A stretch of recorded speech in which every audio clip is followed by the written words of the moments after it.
राधे राधे जी। जो हमारे लड़के की शादी नहीं हो रही। कौन, ये पाठक जी? नहीं, गाजियाबाद से आया हूँ। अच्छा, गाजियाबाद से। हाँ। हाँ, ये लड़का है। कहाँ है? राहुल, अच्छा ये खड़ा। अच्छा, ये हैं। हाँ जी। शादी हो जाएगी, इसमें क्या है? हाँ, कोई उपाय बताओ। बात कराओ हमारी, दिखा देते हैं अभी लड़के का मुंह, जिसको पसंद आएगा फोन आ जाएगा। आप सभी चैनल को सब्सक्राइब कर लीजिएगा, जो भी YouTube पर देख रहे हैं चैनल को सब्सक्राइब कर लीजिए और शेयर कीजिएगा। राधे राधे दोस्तों, स्वागत है आपका हमारे YouTube चैनल उषा भक्ति मार्ग में। बात करेंगे हम आज ऐसी महिला की जो कि पंडाल में आती है और कहती है गुरुजी हमारे घर में धन लक्ष्मी तो बहुत होती है, कमाई बहुत आती है, लेकिन जो है पता नहीं वो कहाँ चली जाती है। तो आइए दोस्तों देखते हैं इस विषय में गुरुजी उस महिला को क्या समझाते हैं। आज का प्रश्न बहुत अच्छा किया है उस महिला ने, जिसके कारण हम सभी लोगों को ज्ञान प्राप्त होने वाला है। बीच में छोड़ के न जाइएगा, बने रहिए हमारे साथ इस वीडियो के अंत तक। राधे राधे पंडित जी। राधे राधे। कहाँ से हो? गाजियाबाद। गाज क्या करते हो? अपना बिजनेस है। खुद का बिजनेस है? क्या काम बिजनेस? मोबाइल का। मोबाइल बनाते हो? नहीं, हाँ। ये सेल परचेज। अच्छा, वाह सुंदर, अच्छा है। अब देखो आप YouTube पे आ रहे हैं, सब लोग देखेंगे, कोई पसंद आएगा तो आपको ऑफर आ जाएगा, बहुत जल्दी हो जाएगी, निश्चिंत रहिएगा, खुश रहिए। देखो भाई, लड़का कमाऊ है, देख लो अपने हिसाब से। राधे राधे गुरु जी। जी राधे राधे। आपके लिए ही जयपुर छोड़ के यहाँ आए, घूमने के लिए, आपको दर्शन करने के लिए आए हैं। हाँ, कर और लो। आप हमारे आशीर्वाद कीजिए। लेकिन गुरु जी एक बात है, जब भी हम अच्छा कार्य काम करते हैं ना कोई अड़चन आ जाती है। धन लक्ष्मी खूब आती है, लेकिन कहाँ जाती है पता ही नहीं चलता। तो लक्ष्मी जी आ जाती हैं और कहीं अपने से चली जाती हैं? मतलब ना कहीं जहाँ नहीं लगना होता वहाँ भी लग जाती है, पता ही नहीं चलता। बरकत नहीं है मतलब। तो आपके उल जलूल खर्चे होंगे अधिक? थोड़े बहुत मानकर चलिए। जी जी। हाँ यही है। अच्छा तो ज्यादा खर्चे हैं उसे कम कीजिएगा। जी। कम से कम खर्चा वाला आदमी सुखी होता है। जी। कंजूस भी नहीं होना, पर जो जी। उचित है वो कीजिए। जी। बाकी धन को आप, इसलिए मैंने एक दिन बताया था कि एक डायरी लीजिए, कलम लीजिए जी। और रोज कितना पैसा आया वो भी एंट्री कीजिए, लिखिए, जी। और कितना जा रहा है, किस खर्चे में आप दे रहे हैं वो हिसाब रखिए। जी जी जी। और फिर शाम को सोने के पहले एक नजर मार लीजिए कि आज व्यर्थ में कहाँ चला गया और कहाँ बच सकता था। जी, जी। यदि बच सकता था तो नेक्स्ट डे आप उसे बचा सकते हैं। जी। गुरुजी मैं ना डेप्यूटी टीचर हूँ, लेकिन मेरे को ना कुछ नहीं पता था। बस सुबह जाना शाम को आना नौकरी में। जब से आपसे लगन लगाई है ये भी पता लगा कि बांके बिहारी जी कौन है, राधा रमन जी कौन है। आप तो इतनी लगन है कि रह ही नहीं सकती मैं। सारा दिन बस यही होता कि मैं वृंदावन में रह जाऊँ सुंदर, अच्छा है, दिन रात। खुश रहिए। घर वाले भी कहते रहेंगे क्या है, यही प्रेम है, यही प्रेम चाहिए भगवान को जो आपके अंदर जाग रहा भेंट लाई है। हुई आपके लिए। क्या लाए हैं? तुलसी भेंट है थोड़ी। तुलसी? नहीं भेंट है। हाँ ले आओ। दिक्कत है प्लीज। हाँ राधे राधे गुरु जी। जी। भाई मेरी वाइफ आपकी बड़ी तारीफ करती है। अच्छा। हाँ, और वही मेरे को ऐसी कंडीशन में मैं आपको मतलब आपके पास दर्शन करवा के लेके आई है। तो क्या हो गया आपको? मेरे पाँव में है वो क्या, डॉक्टर ने गलत इंजेक्शन लगा दिया बचपन में। ओहो। तो उससे वो क्या, ये साइड थोड़ा जाम हो गया है। फिर उसका इलाज? इसका इलाज तो मैंने खूब करवा दिया, लेकिन अब इतना है थोड़ा हल्का फुल्का चढ़ सकता हूँ। ये देखो, ये डाल दिया, ये लो, खुश। तो हाँ। मैं हल्का फुल्का चल सकता हूँ। हाँ। लेकिन फिर भी आपके दर्शन के लिए मेरे को लेके आइए आपके लिए। अब आप आशीर्वाद दो, हम कल जयपुर जा रहे हैं। अब मेरे 2 बच्चियाँ हैं, सब कुछ अच्छा हो जाए। तो जयपुर आप लोग कथा सुनने जा रहे हैं? नहीं, जयपुर ही रहते हैं। अच्छा, जयपुर ही रहते हैं। हाँ। चलो, इसलिए आप चल नहीं पाते, इसलिए ठाकुर जी हमें भेज रहे हैं, चलो वहीं सुना के हाँ, आओ। बिल्कुल बिल्कुल। इसलिए आपके पास आ रहे हैं। हाँ। खुश रहिए। राधे राधे गुरु जी। हम क्या बोले, आपको देखकर बस ऐसा लग रहा है, बस आपको कान्हा जी के रूप में आपको ही देखते थे हमेशा। आज अपनी आंखों पर विश्वास नहीं हो रहा कि हमने आपको देख लिया है। कर लीजिए विश्वास। कोई सवाल है आपका? गुरु जी हमारे घर में झगड़ा बहुत होता है। क्या? हमारे घर में झगड़ा बहुत होता है। किससे? मेरा एक भाई है, वो हमेशा उल्टा सीधा बोलता है, बस आपकी कथा बहुत सुनता है, पर पता तो आप नहीं भाई बहन का खूब झगड़ा होता है? नहीं, वो मुझसे झगड़ा करे, पर मेरे घर वाले से नहीं, पापा मम्मी से नहीं, तो किससे, आपसे करता है? सबसे करता है वो। कहाँ है वो? वो नहीं आया है। लेके आना, हम समझाएंगे। आप बस आशीर्वाद हमारे ऊपर बना रखिएगा बस। बिल्कुल। तो आप भाई बहन लड़ती हैं खूब हैं? वो वही लड़ता है, पता नहीं क्या हो गया उसको। ले आना, हम समझाएंगे उसको। खुश रहिए। राधे राधे गुरु जी। मेरा कोटि कोटि आपके चरणों में प्रणाम। खुश रहिए। महाराज जी, संभासुर प्रद्युम्न जी को चुराकर समुद्र में क्यों फेंक दिया? संभासुर प्रद्युम्न जी को चुरा करके समुद्र में क्यों फेंक दिया? वो तो मारना चाहता था, क्योंकि उसे पता चला कि इनके हाथ ही हमारी मृत्यु है। जी तो उसने सोचा कि इसे मार देते हैं। जी। तो वो मारने ही जा रहा था, तो नारद जी ने कहा, जी। आप मारेंगे तो बाल हत्या लगेगी, पानी में फेंक दीजिए। जी। तो समुद्र में फेंका तो मछली ने ग्रहण कर लिया और उन्हें अपने गर्भ में रख के उनका पालन किया। जी। फिर वो मछुआरा उन्हीं के राज्य का उसे निकाला। वो फिर बाद की कथा जी, है। जी। तो उसे डर था कि इनके हाथ ही हमें मरना है, इसलिए जी। उन्होंने ये किया। गुरुजी मैं 10 साल का था, तब हमारे घर के पास में एक मंदिर है। वो मंदिर के जो पुजारी हैं वो भांग और धतूरा खाते पीते थे, इसलिए मैंने उनके गुरुजी नहीं बनाया था। जब हमारे घर वाले सभी बोले थे अपने सब आप ज़्यादा यहाँ से गुरुजी बनाते हैं, आप भी यहाँ गुरुजी बनाओ। मैंने कहा जब ये भांग पीते हैं और गांजा पीते हैं और मैं इनके पास में नहीं जाना चाहता, तो मैं इनके गुरुजी नहीं बना सकता हूँ। ठीक है। अब गुरुजी जब लॉकडाउन हुआ तब से मेरी बीबी, मेरी धर्मपत्नी आपकी कथा सुनने लगी और मैं भी सुनने लगा हूँ। मैं आपसे बहुत प्रभावित हुआ हूँ सर। अब मैं आपको गुरु बनाना चाहता हूँ सर। ठीक है। नहीं करना चाहती, पर एक हमने तुलसी का विवाह किया और अब हम तुलसी का पत्ता तोड़ के और खाते हैं, तो अपराध है क्या? कोई अपराध नहीं। बस जैसे खुश रहिए। गुरु जी आपके चरणों में मेरा राधे राधे है। मैं दूधनाथ प्रसाद डेरी उनसुन बिहार का निवासी हूँ। आज ही मैंने आपके द्वारा जो प्रोग्राम चल रहा था उसमें मैंने सुना कि कृष्ण भगवान ने समुद्र में द्वारिका को डुबा दिया था। मेरे मन में एक आया कि भगवान श्री कृष्ण नारायण जी हम लोगों को हमेशा दर्शन दे रहे हैं, पहले भी देते रहे हैं और जुगों जुगों तक आने वाली पीढ़ियों को भी देते रहेंगे, लेकिन क्या कारण था कि उन्होंने द्वारिका को समुद्र में डुबा दिया और हम लोग उनका दर्शन नहीं कर पा रहे हैं? भगवान ने लीला पूरी की और लीला पूरी करके जब जाने लगे तो भगवान को लगा कि कहीं दुनिया के लोग इस नगरी का दुरुपयोग ना करें। जैसे आज भी आप देखते हैं गांव में, जो गांव में मंदिर होते हैं उस मंदिर में जाके कुछ लोग जुआ ताश खेलते रहते हैं, तो भगवान को लगा कि हमारी इस नगरी में कहीं दुष्ट लोग आकर के उद्दंडता ना करें, इसलिए भगवान ने पानी में सुरक्षित। बहुत धन्यवाद। दो बात है कि वृंदावन की परिक्रमा नंगे पैर क्यों करते हैं हम लोग?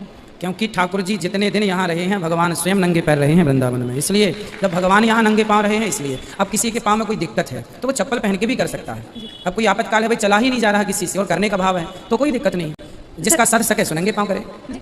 क्या कबूतरों को सूखा नहीं सुनाई पड़ रहा है हमें? कबूतर को दाना दे सकते हैं? हाँ, क्यों किसी ने मना किया है? बोले कि नहीं देना चाहिए, हम देते हैं। किसने मना किया? वो आजू बाजू में से बोलते हैं। आजू बाजू वालों का बताओ, कोई और काम नहीं है? पक्षियों को दाना डालने से मना करते हैं, इतने फ्री हैं। समझ लो कि भारत में लोग इतने फ्री हैं कि खुद तो भलाई करते नहीं, दूसरा करे अरे मत करो, इतने फ्री हैं। पाप लगते हैं, पाप लगेगा तो लगेगा। अब देखो जरा इतनी मूर्खता कहाँ हो सकती है? ऐसे लोगों को आप लोग थोड़ा सा मिर्ची का धुआं दिया करो। गुरुजी राधे राधे।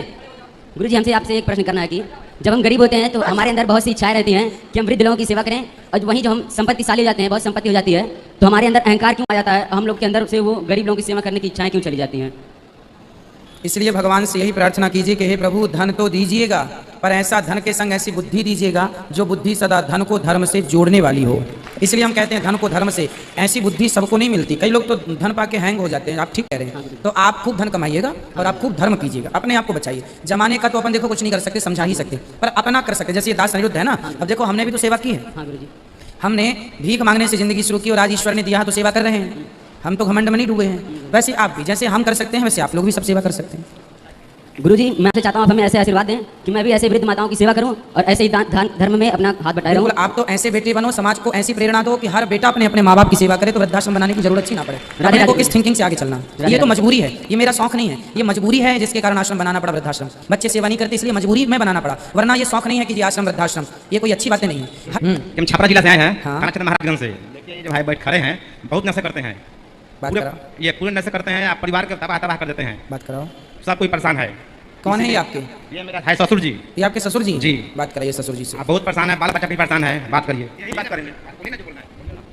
नमस्ते सर। राधे राधे। कैसे हैं आप? ठीक हूँ। कहाँ से हो आप? हम छपरा जिला। छपरा। क्या करते हैं आप? लकड़ी, इनका परिवार है। लकड़ी का काम है जी। तो आप खुद कारीगर हैं? जी। वाह, तो अच्छा कमाते होंगे। हाँ 500 रुपया डेली का है। 500 रोज कमा लेते हैं। शराब कितने की पी जाते हैं? नहीं सर अभी छोड़ दिया हूँ। अभी छोड़ दिए? हाँ। कब से? 1 हफ्ता हो गया। 1 हफ्ता से। वाह, तो 1 हफ्ते से आपने शराब नहीं पी तो आपको अच्छा लग रहा है? जी। शराब पी के अच्छा लगता है कि अभी अच्छा लग रहा है बिना पिए? नहीं अभी अच्छा लग रहा है। तो अब आपको देखो अभी अच्छा लग रहा है ना, तो बिहारी जी के चरणों में आप ये आज संकल्प लेकर जाइए कि अब कदापि स्पर्श भी नहीं करेंगे शराब का। और आप जब सुधर जाएंगे ना तो आपके क्षेत्र के 10 लोग और इसलिए सुधर जाएंगे कि जब ये आदमी सुधर सकता है तो हम क्यों नहीं सुधर सकते। आप समाज के लिए आप प्रेरणा देने वाले हो जाएंगे। ठीक है, तो आपका मैं विश्वास कर लूँ कि आप नहीं पियेंगे? ठीक है सर। सही है? प्रॉमिस वचन तो नहीं तोड़ेंगे हमारा? नहीं नहीं, है ना, नहीं पियेंगे ना शराब? नहीं। दशरथ जी ने कैकेयी को वचन दिया था, आप भी हमें वचन दीजिए कि आप शराब नहीं पियेंगे। बोलिए बोलिए, मैं आपको वचन देता हूँ कि मैं शराब नहीं पीऊंगा। ऐसा बोलो। जी नहीं पीऊंगा। मैं ऐसा वचन देता हूँ। मैं वचन देता हूँ शराब नहीं पीऊंगा। नहीं पीऊंगा। खुश रहिए, तालियां होनी चाहिए इनके लिए।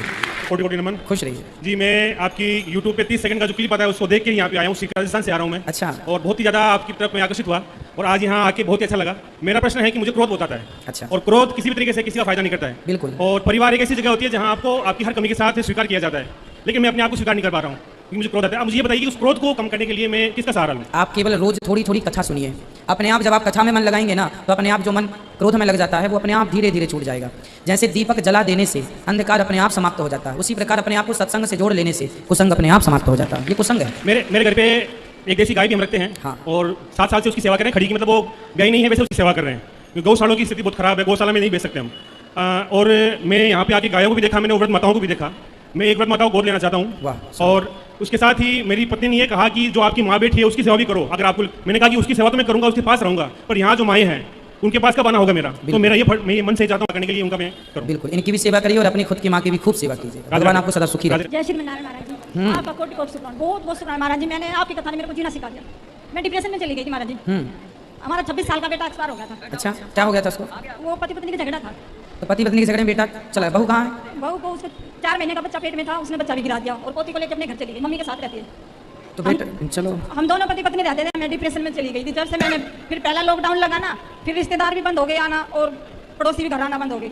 तो मैंने एक दिन आपसे अचानक से आपकी टीवी में कथा देखी, तो मैंने फिर 1-2 दिन अच्छा नहीं लगा। फिर देखते देखते मेरे को बहुत अच्छा लगा, मेरे को सब भूल गई, मैं छूट गया मेरा सब कुछ। बस सिर्फ एक आपकी कथा ने मेरे को डिप्रेशन से बाहर निकाल दिया। वाह, महाराज जी, देखिए कितना बड़ा योगदान है कथा का, लोगों के जीवन में कितनी सुख की अनुभूति हो रही है कथा से। मैं जीऊंगी महाराज जी, आपकी कथा नहीं छोड़ूंगी, आपकी कथा को छोड़कर कहीं नहीं जाऊंगी। हम 3 गुरुजी मैं आपसे ये पूछना चाह रही थी कि ना मेरा पढ़ाई में बिल्कुल मन नहीं लगता, मैं क्या करूँ? कहाँ मन लगता है आपका? जॉब में। काय में?